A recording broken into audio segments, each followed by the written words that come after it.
고린도전서 8장 1절로 13절의 말씀을 우리 한 절씩 교독하시고 마지막 절을 합독하시겠습니다. 우상의 제물에 대하여는 우리가 다 지식이 있는 줄을 아나 지식은 교만하게 하며 사랑은 덕을 세우나니 만일 누구든지 무엇을 아는 줄로 생각하면 아직도 마땅히 알 것을 알지 못하는 것이요 또 누구든지 하나님을 사랑하면 그 사람은 하나님도 알아주시느니라. 그러므로 우상의 제물을 먹는 일에 대하여는 우리가 우상은 세상에 아무것도 아니며 또한 하나님은 한 분밖에 없는 줄을 아노라. 비록 하늘에나 땅에나 신이라 불리는 자가 있어 많은 신과 많은 주가 있으나 그러나 우리에게는 한 하나님 곧 아버지가 계시니 만물이 그에게서 났고 우리도 그를 위하여 있고 또한 한 주 예수 그리스도께서 계시니 만물이 그로 말미암고 우리도 그로 말미암아 있느니라. 그러나 이 지식은 모든 사람에게 있는 것은 아니므로 어떤 이들은 지금까지 우상에 대한 습관이 있어 우상의 제물로 알고 먹는 거로 그들의 양심이 약하여지고 더러워지느니라. 음식은 우리를 하나님 앞에 내세우지 못하나니 우리가 먹지 않는다고 해서 더 못 사는 것도 아니고 먹는다고 해서 더 잘 사는 것도 아니니라. 그런즉 너희의 자유가 믿음이 약한 자들에게 걸려 넘어지게 하는 것이 되지 않도록 조심하라. 지식이 있는 내가 우상의 집에 앉아 먹는 것을 누구든지 보면 그 믿음이 약한 자들의 양심이 담력을 얻어 우상의 제물을 먹게 되지 않겠느냐. 그러면 내 지식으로 그 믿음이 약한 자가 멸망하나니 그는 그리스도께서 위하여 죽으신 형제라. 이같이 너희가 형제에게 죄를 지어 그 약한 양심을 상하게 하는 것이 곧 그리스도에게 죄를 짓는 것이니라. 함께 읽겠습니다. 그러므로 만일 음식에 내 형제를 실족하게 한다면 나는 영원히 고기를 먹지 아니하여 내 형제를 실족하지 않게 하리라. 아멘. 자, 여러분, 우리가 고린도전서 1장과 7장을 통하여서 고린도 교회에 크게 두 가지 문제를 저희가 살펴보았습니다. 첫 번째 문제가 무엇인지 여러분 기억하시나요? 첫 번째가 교회 내의 분파, 곧 분열의 문제를 사도 바울이 다뤘습니다. 두 번째 문제가 무엇이지요? 바로 음행 문제. 네, 세상에도 없는 음행 문제, 교회에서 일어난 이 음행 문제에 관한 사도 바울의 고발과 언급과 처방에 관한 내용들을 저희가 지금까지 살펴보았습니다. 오늘 고린도전서 8장에서 사도 바울이 언급하고 있는 고린도 교회의 세 번째 문제를 우리가 지켜보게 됩니다. 자, 세 번째 문제가 무엇이죠? 우리 8장 1절에 나와 있습니다. 우상의 제물에 관하여는, 우상의 제물에 관한 말씀입니다. 자, 여러분, 우상의 제물이 무엇일까요? 당시 헬라권 고린도 도시를 비롯한 각 도시에는 신전이 세워져 있었죠. 그 신전에서 그 우상에게 제사를 드릴 때에 소나 양과 같은 짐승들을 데려와서 그것을 번제로 바칩니다. 전체 제물 중에 3분의 1을 번제로 드리고 3분의 1을 제사장이 제물에 고기를 취합니다. 그리고 나머지 3분의 1을 제사를 바친 사람의 몫으로 돌아가게 되어 있는 것이 당시 신전마다 행해지던 제사의 규정이었던 것입니다. 그런데 제사를 담당했던 제사장이 난 이 고기 갖지 않겠다라고 하면 그 3분의 1에 해당되는 고기는 어디로 가게 될까요? 당시 길드라고 하는 상업 조합을 통하여서 시장으로 그 고기가 팔려나가게 됩니다. 그리고 그 시장에서 고기를 팔게 되고 사람들이 저렴하게 고기를 구입할 수 있게 되는 구조가 당시 유통 구조였던 것입니다. 그러면 사람들이 그 신전에서 바쳐졌던 제물을, 고기를 사서 집에 와서 식사 자리에서 가족들과 더불어서 맛있게 냠냠냠 고기를 먹기도 하고 또 손님들을 초대하기도 해서 대접하기도 하는 방식으로 이 고기가 사용되어졌던 것이죠. 그런데 바로 이 우상의 제물, 우상에게 바쳐졌던 이 고기를 우리가 시장에 가서 구입해도 되는 거야? 믿지 않는 사람들과 더불어서 이 고기를 식탁에서 먹어도 되는 거야? 라고 하는 질문이 고린도 교회에서 믿음이 연약한 자들이라고 표현되는 사람들에게서 이 논쟁거리가 발생이 된 것입니다. 통칭상 쉽게 얘기하겠습니다. 한쪽은 자유파, 먹어도 되지 라고 하는 자유파 한 그룹과 한쪽에서는 이건 먹으면 안 되지 라고 하는 비자유파, 절제파라고 얘기를 해보겠습니다. 자, 먼저 자유파의 논리입니다. 4절부터 6절의 논리를 보겠습니다. 4절부터 6절에 보시면 자유파 먹어도 된다. 그 근거가 무엇인가? 이렇게 나와 있습니다. 그러므로 우상의 제물을, 자 말씀 보세요. 우상의 제물을 먹는 일에 대하여는 우리가 우상은 세상에 아무것도 아니며 또한 하나님은 한 분밖에 없는 줄 아노라. 비록 하늘에나 땅에나 신이라 불리는 자가 있어 많은 신과 많은 주가 있으나 그러나 우리에게는 한 하나님 곧 아버지가 계시니 만물이 그에게서 났고 우리도 그를 위하여 있고 또한 한 주 예수 그리스도께서 계시니 만물이 그로 말미암고 우리도 그로 말미암아 있느니라. 자유파의 논리가 뭐예요? 실상 하나님을 믿지 않은 자들이 우상 숭배를 하고 있지만 하나님을 믿는 우리는 이미 그 우상이 실체가 아니라 허상이라는 것을 우리가 알고 있지 않냐. 하늘이나 땅이나 그것을 신격화하고 많은 주, 많은 신을 섬기고 있지만 실상 그 모든 만물의 주인이 하나님 아버지인 것을 우리는 알고 있지 않은가. 오직 예수님만이 한 주이신 것을 우리가 알고 있지 않느냐. 그러니까 우상 숭배에 바쳐졌던 제물일지라도 그거는 아무 의미가 없다. 우상에게 바쳐진 게 아니지 않냐. 그러니까 우리는 먹는 일에 자유해도 된다라고 이 믿지 않는 사람들의 초대받은 자리에서 식사를 먹거나 시장에 가서 그 고기를 사는 일에 우리는 자유하다라고 선언한 자유파의 논리가 오늘 4절부터 6절에 나와 있는 것입니다. 확실히 그들의 주장은 논리적이고 성경적인 근거에 근거하고 있습니다. 반면에 우린 자유롭지 못하다, 절제해야 된다라고 말하는 그런 사람들이 있었습니다. 자, 9절에 보면 이 사람들에 대해서 사도 바울이 뭐라고 얘기했냐고 하고 있는지 한번 8장 9절 말씀 한번 읽어보도록 하겠습니다. 시작. 그런즉 너희의 자유가 믿음이 약한 자들에게 걸려 넘어지게 하는 것이 되지 않도록 조심하라. 자, 어떤 사람 얘기하고 있죠? 믿음이 약한 자들. 믿음이 약한 자들. 너희의 자유가 믿음에 약한 자들에게 걸려 넘어지게 하지 말라. 너희의 자유, 너희는 누굽니까? 자유파죠. 믿음에 약한 자들 누구예요? 네, 절제파입니다. 네, 비자유파예요. 사도 바울이 이들에 대해서 뭐라고 그래요? 믿음이 약한 자들이라고 나와 있습니다. 표현되지는 않지만 자유파는 한마디로 믿음이 강한 자들입니다. 그죠? 비자유파는 뭐예요? 믿음이 약한 자들이에요. 그런데 여러분, 보통 우리가 교회에서 믿음이 강한 사람을 책망합니까? 믿음이 약한 사람을 책망합니까? 보통 믿음이 약한 사람 책망하죠? 근데 사도 바울이 오늘 보면요, 믿음이 약한 자를 책망합니까? 믿음이 강한 자를 책망하고 있습니까? 여러분, 믿음이 강하다고 해서 긍정적인 믿음이 아닙니다. 우리는 믿음이 강한 것을 무조건 칭찬하고 그 성도를 믿음이 참 좋으세요 하지만 성경에서는 그렇게 얘기하지 않습니다. 때로 그 믿음이 순전한 믿음이라기보다는 자기 신념이나 생각이나 성격이나 고집의 강함인 경우가 많습니다. 그래서 믿음은 강함과 약함으로 나눠지지 않고 건강한 것과 건강하지 않은 것으로 나눠집니다. 여러분 이해하셨어요? 믿음은 강한 것과 약한 것으로 나눠지지 않고 뭐예요? 건강한 것과 건강하지 않은 것으로 나눠진다는 거예요. 고린도 교회에 문제가 어디서 발생되느냐? 믿음이 연약한 자들 때문에 교회에 분쟁이 생긴 것이 아니라 오히려 믿음이 강한 자들, 소위 자유파들에 대해서 사도 바울이 문제를 감지하고 책망하고 있습니다. 어떤 문제예요?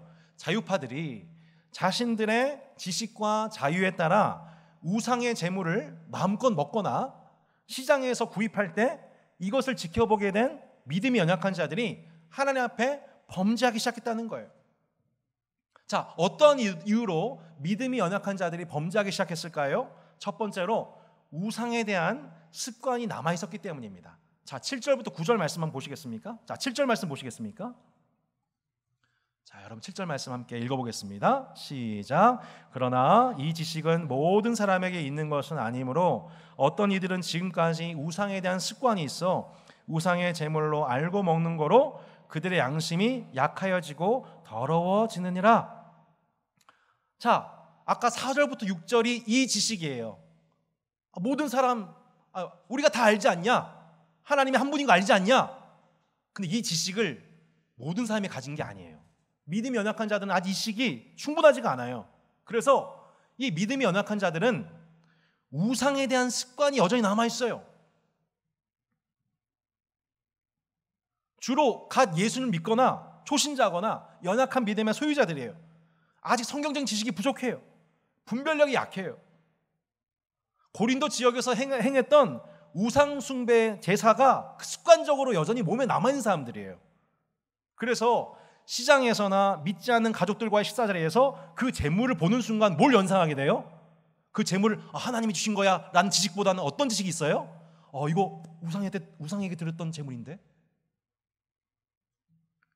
이 우상을 위해서 번제로 불태워지고 희생되었던 것들인데 그 장면이 연상이 되는 거예요. 믿음이 연약한 사람들은 우상은 헛된 것이라는 것, 오직 하나님만이 유일한 하나님이심에 대한 분명한 믿음이 아직 불명확해요. 그래서 그들은 재물을 먹는 것이 우상 숭배라고 여전히 생각하고 있는 거죠. 그런데 자유파들이 마음껏 재물을 먹는 그 모습을 보고서 어떻게 해요? 그 재물을 먹게 된다면 그들의 양심이 더러워지고 약해지는 결과가 되는 것입니다. 그들에게 시험과 혼란이 찾아오게 되는 거예요. 9절부터 10절을 보시기 바랍니다. 9절부터 10절에 이렇게 나와 있습니다. 그런즉 너희의 자유가 믿음의 약한 자들에게 걸려 넘어지게 하는 것이 되지 않도록 조심하라. 지식이 있는 내가 우상의 집에 앉아 먹는 것을 누구든지 보면 그 믿음이 약한 자들의 양심이 뭐예요? 담력을 얻어 우상의 재물을 먹게 되지 않겠느냐. 자, 쉽게 해서 이런 거예요. 자, 자유파들이 삼삼오오 모여서 우상의 재물에 바쳤던 그 고기를 식당에서 먹는 모습을 본 거예요. 마음껏 우상의 재물을 막 웃으면서 먹는 거죠. 혹은 시장에 가서 그 고기를 막 몇 덩이 사가는 것을 본 거예요. 그 자유파들의 자유로운 행동을 보면서 비자유파, 믿음이 연약한 사람들이 어떻게 된 거예요? 양심이 담력을 얻어서 우상의 재물을 먹게 되었어요. 그러면 그 믿음이 연약한 자들의 양심이 약해지게 되고 양심이 더러워지게 되는 거죠. 그들은 참 지식을 따라 행동한 게 아니었거든요. 그러니까 자유파의 지식과 자유 주장으로 인해서 믿음이 연약한 자들은 생각하기를 우상의 재물 이거 마음껏 먹어도 되는 거구나. 본인은 생각은 원래 그게 아니었는데 신앙 양심을 속이고 행동하는 일에 누가 범죄를 촉발한 거예요? 자유파들의 자유함이. 결과적으로 자신의 권리와 자유를 주장했던 자유파의 행동이 믿음이 약한 자들의 비양심적 죄악을 불러일으켰습니다. 여러분, 그러면 그 죄는 누가 더 큽니까? 믿음이 약한 자들의 죄인가요? 믿음이 강한 자들의 죄인가요? 사도 바울이 이 얘기하고 있는 거예요. 11절 12절 보세요. 그러면 같이 한번 읽어볼까요? 그러면 내 지식으로 그 믿음의 약한 자가 멸망하나니 그는 그리스도께서 위하여 죽으신 형제라. 이같이 너희가 형제에게 죄를 지어 그 약한 양심을 상하게 하는 것이 곧 그리스도에게 죄를 짓는 것이니라. 믿음이 강한 자들의 자유와 지식과 행동이 곧 믿음이 연약한 자들의 형제에게 뭐예요? 죄를 짓는 것이라. 그리스도 예수께 죄를 범하는 것이라. 형제가 자신의 약한 양심을 상하게 하는 판단을 하도록 원인 제공한 것이 뭐예요? 자유파들의 지식과 자유와 행동이 되었다는 거예요. 이게 뭐예요? 예수님께 죄를 범하는 거란 거예요. 여러분, 우리는 교회 생활하면은 죄를 안 진다고 생각하죠. 교회 오면 면죄부 받는다고 생각하죠. 천만에요. 교회 생활을 열심히 할수록, 교회 생활을 오래 할수록 우리는 교회 생활을 통해 예수님께 죄를 범하기 너무 쉽습니다. 성경 지식이 많아질수록 우리가 주님 앞에 덜 범죄하는 것이 아니라 오히려 더 많이 지적당합니다. 때로 어떤 교회를 보면 너무너무 사악한 집단이 되어 있습니다. 왜요? 형제의 양심을 약하게 만들거든요. 그들의 지식과 자유와 행동이. 이게 바로 교회의 머리이신 예수님의 몸에 행동하는 지체들의 죄악이라는 것입니다.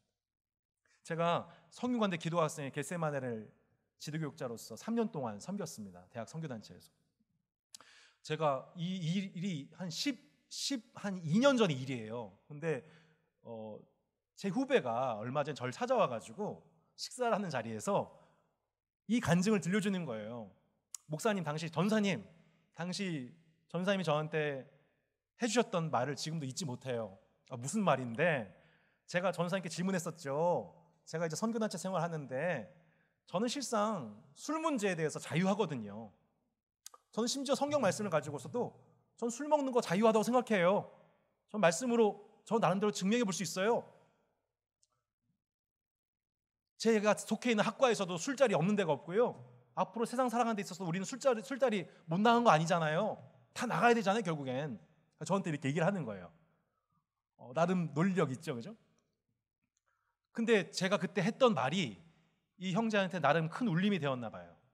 그래서 제가 이 질문에 대해서 저도 기억이 안 나는데 이렇게 대답을 했대요.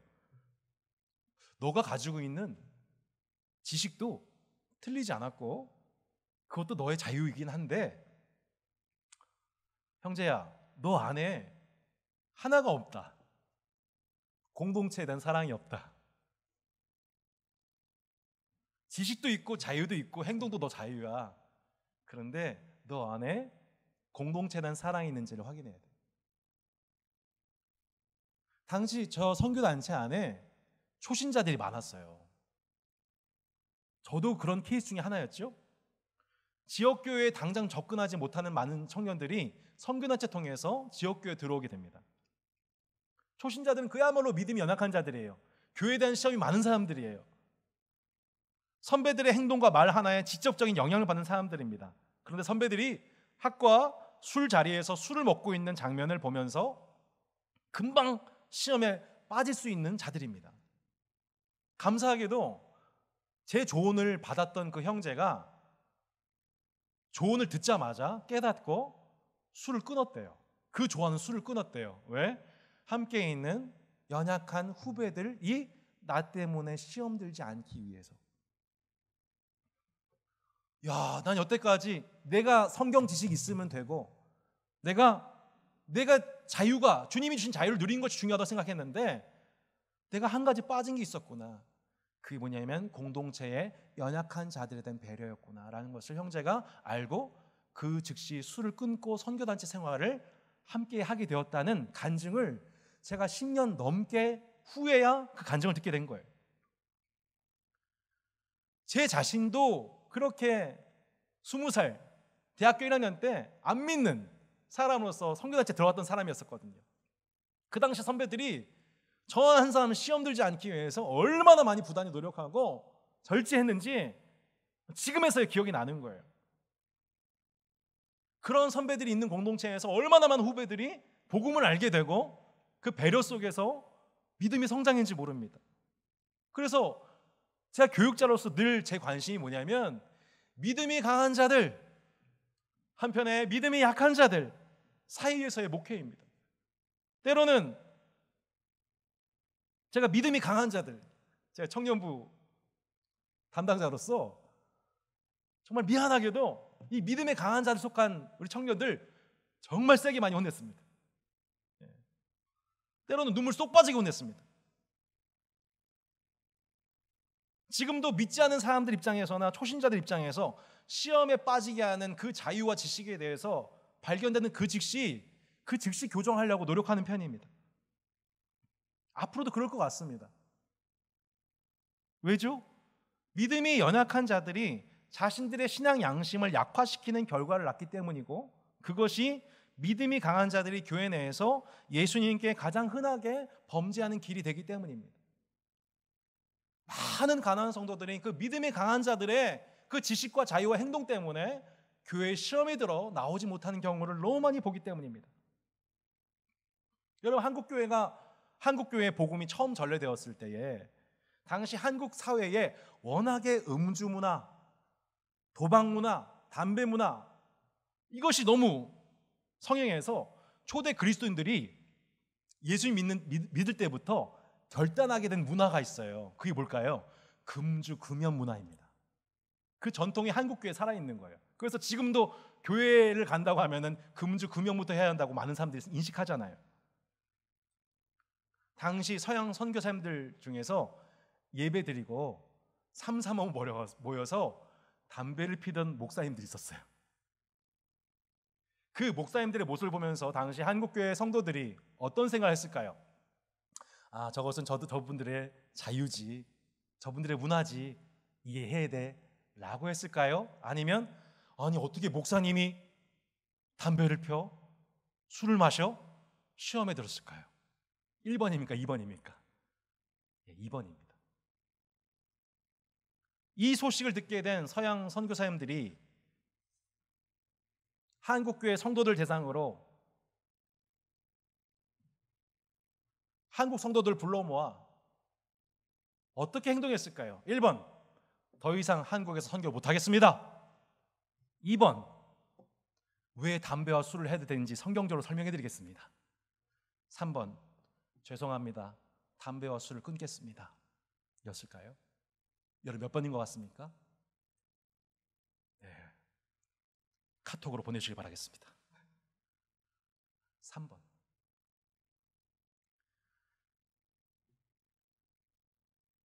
여러분 이번 주 내내 저희가 두 제1교회에 관한 소식을 내내 들었습니다. 물론 이 교회들은 저희 교단 소속 교회도 아니고 이미 각 교단에서 이단성 검토를 받고 있거나 판정을 받은 교회입니다.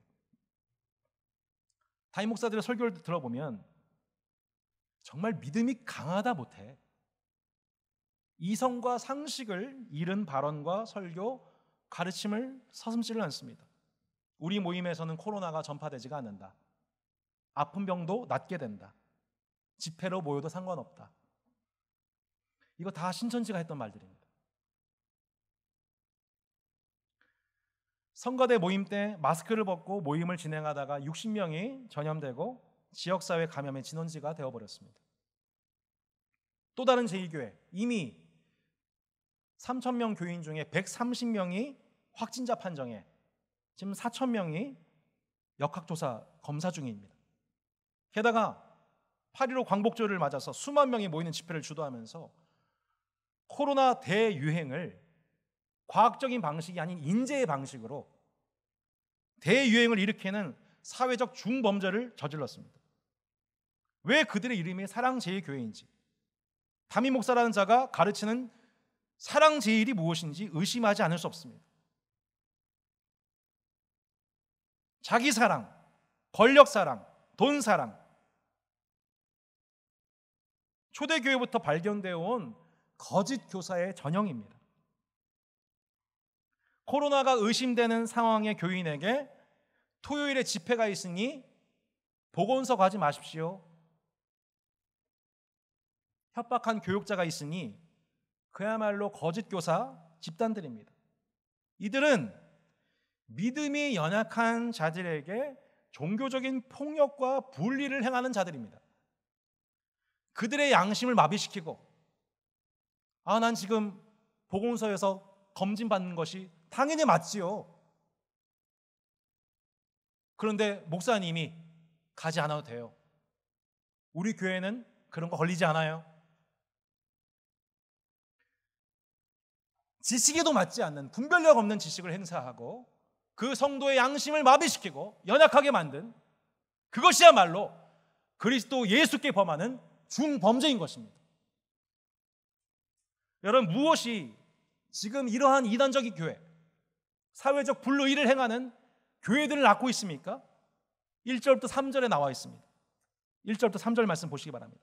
우상의 제물에 대하여는 우리가 다 지식이 있는 줄을 아나 지식은 교만하게 하며 사랑은 덕을 세우나니 만일 누구든지 무엇을 아는 줄로 생각하면 아직도 마땅히 알 것을 알지 못하는 것이요 또 누구든지 하나님을 사랑하면 그 사람은 하나님도 알아주시느니라.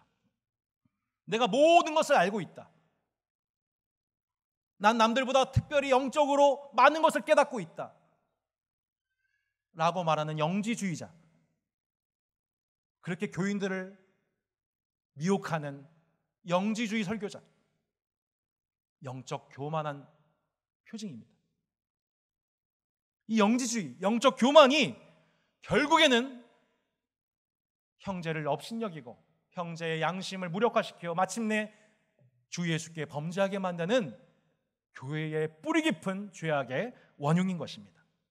로마서 14장 15절 18절 말씀 이렇게 나와 있습니다. 같이 한번 보실까요? 만일 음식으로 말미암아 내 형제가 근심하게 되면 이는 내가 사랑으로 행하지 아니함이라. 그리스도께서 대신하여 죽으신 형제를 내 음식으로 망하게 하지 말라. 그러므로 너희 선한 것이 비방을 받지 않게 하라. 하나님의 나라는 먹고 마시는 것이 아니요 오직 성령 안에 있는 의와 평강과 희락이라. 이로써 그리스도를 섬기는 자는 하나님을 기쁘시게 하며 사람에게도 칭찬을 받느니라. 이 음식 문제에 관한, 이 음식을 먹어도 됩니까 안 됩니까? 에 관한 문제로 고린도 교회도, 로마 교회도, 한국 교회도, 앞으로 교회도 끊임없이 시험과 어려움을 겪게 될 것입니다. 지식이 있으나 그 지식이 바른 지식도 아니고 치우친 지식으로 교만해져서 식물로 말미암아 형제를 근심하게 했다. 그 형제를 근심하게 하는 것은 궁극적으로 하나님을 사랑하는 것이 아니다. 형제를 사랑하는 것이 아니다.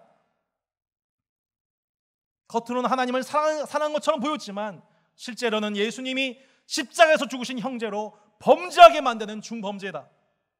이들로 인해 하나님의 나라, 도리어 교회 안에서 약화되고 사람에게서도 칭찬받지 못하는 열매로 이어지게 될 것에 대해서 이미 사도 바울이 경고하였고, 놀랍게도 이 경고는 2020년 8월 15일을 지나고 있는 대한민국 한국 교회를 향하여서도 주님은 우리에게 경고하시고 계신 것입니다. 성도 여러분, 우리가 진짜 사랑 제2교회가 되는 길, 우리가 진짜 우리 제2교회가 되는 길은 다른 길이 없습니다. 진짜 하나님 사랑하고 진짜 우리가 예수를 따르는 길은 다른 길이 없어요. 성도의 제2 기준은 오직 이것입니다. 마지막으로 13절 말씀 한번 읽어보도록 하겠습니다. 같이 한번 읽어보겠습니다. 시작. 그러므로 만일 음식이 내 형제를 실족하게 한다면 나는 영원히 고기를 먹지 아니하며 내 형제를 실족하지 않게 하리라. 제가 성경에서 제일 무서워하는 말씀, 나는 영원히 고기를 먹지 아니하리라. 네. 감사합니다. 웃어주셔서. 네. 너무 무서운 말씀이에요. 영원히 고기를 먹지 아니하리라. 그게 중요한 게 아니고 그것만 기억하지 마시고, 만일 음식이 형제를 실족하게 한다면, 상상해 봤어요. 저 고기 뷔페 되게 좋아해요. 네. 얼마 전에 형제들하고 같이 갔어요. 그런데 어떤, 예를 들어서 채식주의자나 베지테리언 성도가 한 분 오셨어요. 목사님, 지금 이렇게 고기 많이 먹는 게 얼마나 지금 환경 오염에 주범이 되는지 아세요? 이게 인간의 탐욕인 거 모르세요? 라고 만약 누군가가 시험에 든다면 그 사람의 지식을 탓해야 되겠습니까? 아니면 제가 절제해야겠습니까? 아까는 대답 없던 분들이 왜 이렇게 대답을 빨리 하십니까? 아멘입니다. 제가 설명하지 않고 제가 고기 먹는 거 줄여야 됩니다. 이거 녹화되고 있죠? 이제 빼박입니다. 빼박. 여러분, 저희 집에 아시다시피 7개월 전에 갓난 아이가 출생했습니다. 이름은 손하라. 첫째, 둘째에 이어서 6년 만에 셋째를 얻었습니다. 이 아이를 얻으니까 얼마나 기뻐요. 이 생명을 얻었다는 게, 이 어려운 시기에. 그런데요, 이 아이를 얻은 기쁨도 충만하지만 한편으로 이 아이를 얻었기 때문에 권리를 포기된 게 한둘이 아닌 거예요. 아침에 아기가 울면은 그 시간에 맞춰서 우리도 일어나야 돼요. 아기가 울면 아기가 울지 않도록 모든 환경을 집중을 해야 돼요. 예. 밤에 자는 시간에 저도 자야 돼요. 모든 것을 하라한테 맞춰서 이번 휴가 때도 모든 여행 스케줄이 하라가 편하게 움직일 수 있는 곳, 그런 스케줄 맞춰서만 움직여야 돼요. 하민이는 그 좋아하는 고기 뷔페 가기 어려워집니다. 하라가 앉을 곳이 없거든요. 냄새를 못 이기잖아요. 하율이는 둘째로서 막내의 자리를 빼앗겼잖아요. 엄마요? 말 안 해도 아시죠? 이 셋째 갓난아기의 모든 것에 우선해서 섬겨줘야 돼요.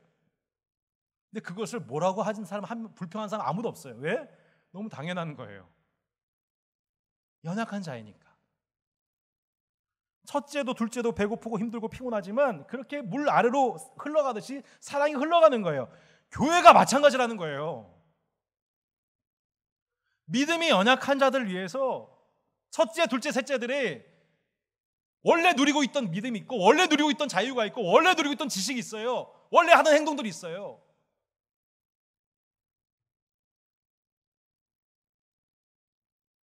내 자유가 있다니까요. 즐거움이 있다니까요. 근데 그 기쁜 마음을 희생하는 거예요. 왜? 셋째가 태어났거든. 갓난아이가 태어났거든. 내 자유와 내 지식과 행동이 셋째한테 도움 되지 않는다면 내려놓는 거, 공동체의 갓난아기들 배려하는 거, 여러분 이게 뭐예요? 성도의 제일 기준. 이게 제일 교회예요.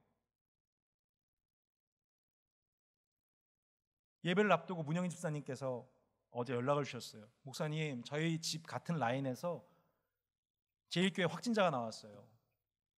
아무리 생각해봐도 제가 예배를 참석하지 않는 것이 따스한 교회 가족들을 배려하는 길인 것 같아요. 제가 이 얘기를 듣고서 제가 하나님께 또 문 집사님께 얼마나 감사하고 행복했는지 모릅니다. 여러분 이게 뭐예요? 내게 자유가 있고 내게 지식이 있지만 내가 사랑하는 성도들을 위해서, 연약한 자들을 위해서 배려하는 것. 여러분, 우리 문 집사님 그리고 이런 성도들 진짜 하나님 기뻐하시는 찐 성도들인 줄로 믿습니다. 이러한 형제에 대한 배려와 사랑이 충만한 교회. 이런 믿음이 연약한 자들을 위해서 내가 믿음도 있고 지식도 있고 자유도 있지만 내게 아무리 많은 내가 믿음이 있고 내가 많은 구제를 한다 할지라도 내게 많은 은사가 있다 할지라도 내가 아무리 말을 잘한다 할지라도 사랑이 없으면 아무것도 아니다. 형제 사랑이 없으면 아무것도 아니다 라는 것을 믿고 내 믿음과 지식과 자유도 중요하지만 우리 교회의 갓난아기들, 앞으로 태어나게 될 영적인 갓난아기들에 대해서 그들이 있다면, 그들이 태어난다면 나는 마땅히 영원히 고기 먹지 아니하리라. 그들의 믿음을 위해서, 그들의 자유를 위해서, 성장을 위해서 나 이 정도 이쯤이야 뭐. 어떤 형제가 그러더라고요. 내가 믿음의 배우자를 만나기 위해서는 그 배우자가 원하는 뭐든지 들을 수 있다고. 정말 사랑하는 그 사람 만난다면 술도 끊을 수 있고 담배도 끊을 수 있고 운동도 열심히 할 수 있고 모든 거 다 할 수 있다고. 마찬가지죠. 믿음이 연약한 자, 교회의 영적 갓난아기들, 초신자들, 교회에 시험 들었던 가난한 성도들, 이들이 다시 주님 품으로 돌아올 수 있다면, 다시 교회에서 쉴만한 물과 푸른 초장으로 인도받을 수 있다면, 성도로서, 믿음의 둘째 셋째로서 나 이 정도 내려놓을 수 있어. 자유했지만, 내가 그간 누려왔던 거지만 얼마든지 웰컴이야 라고 말하는 믿음의 첫째, 둘째, 셋째가 있는 공동체는 복이 있도다. 성도의 제일 기준, 형제 사랑으로 열매 맺는 우리 따스한 교회. 지금도 여러분 주 안에서 너무 자랑스럽고 사랑스럽고 존귀하신 분들이시지만 이제 우리가 조금 더 이것을 앞으로 우리 교회에 오게 될 그 많은 이 땅의 가난한 성도들, 실족한 청년들, 지금도 교회에 대해서 실족하고 아파하고 있을 많은 영혼들에 대하여 하나님 그 믿음의 갓난아기들을 품는 교회가 되겠습니다. 저에게 믿음도 중요하고 내 자유도 중요하고 내 행동도 그렇게 나쁜 건 아니었지만 혹여 누군가에게 이거 시험이 된다면 내가 이 권리 내려놓겠습니다. 기쁨으로요.